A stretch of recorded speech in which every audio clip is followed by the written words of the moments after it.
X delete करू. मग बघा 2x प्लस एक्स मायनस 1 इथं दिलेलं आहे -1 3. त्याच्यानंतर ना बघा 0 y इथं दिलेलं आहे z 4 1 3. त्याच्यानंतर ना प्लस सेकंड मॅट्रिक्स सांगितलं आहे. हा काय 1 प्लस एक्स 2 3.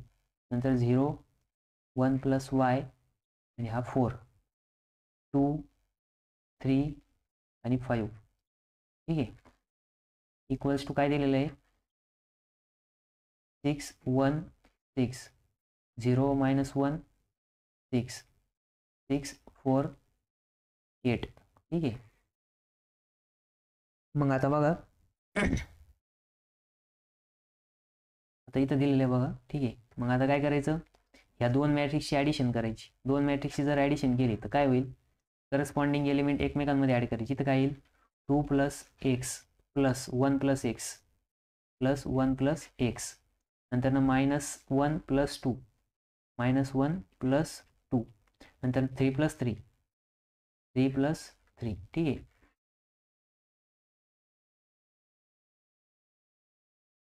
3 प्लस 3. मग 0 प्लस 0 0 प्लस 0. त्याच्यानंतर y plus 1 plus y z plus 4 z plus 4. नंतर 4 प्लस 2 4 प्लस 2 1 प्लस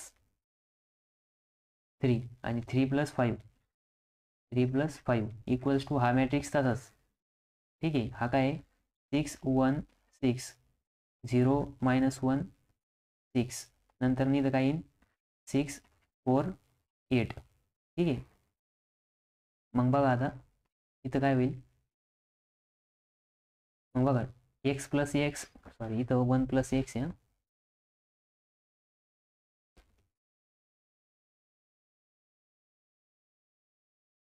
हा काय 1 प्लस एक्स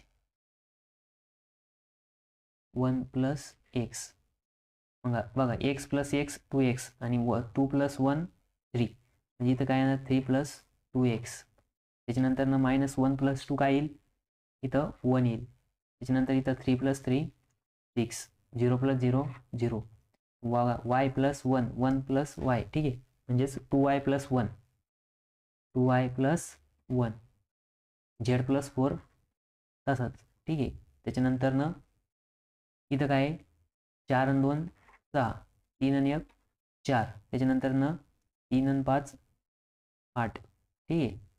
मग हा मॅट्रिक्स कंप्लीट झाला. इक्वल्स टू समोरचा मॅट्रिक्स तसाच. हा काय 6 1 6 0 -1 6 6 4 8.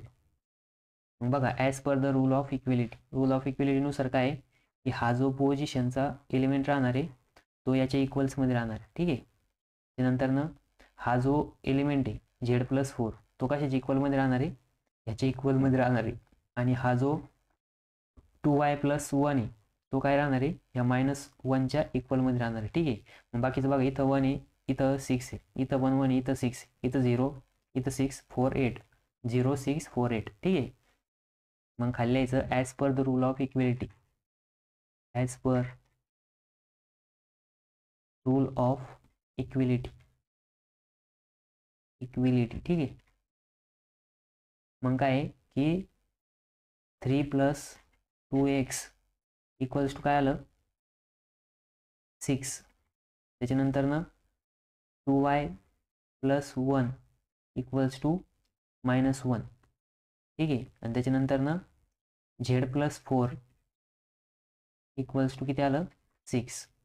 मग बघा आपण जर हे सॉल्व केलं इथं काय होणार 2x इक्वल्स टू 6. आता हा इकडे प्लस इकडे आले काय होईल मायनस होईल. आणि इथं x इक्वल्स टू किती येईल मग 3. आणि हा 2 इकडे मल्टिप्लाय इकडे आले काय होईल डिवाइड होईल 3/2. त्याच्यानंतर इथं 2y. ठीक आहे.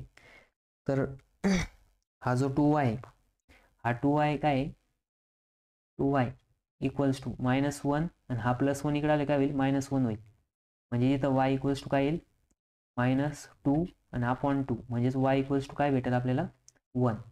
त्याच्यानंतर बघा -1 भेटेल -1.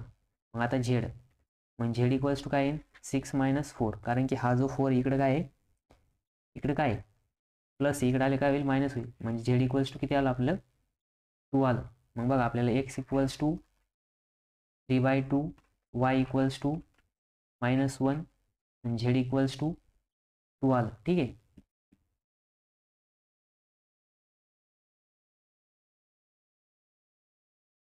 मग बघा आपल्याला एक्स वाय झेडची व्हॅल्यू भेटते. ठीक आहे. असला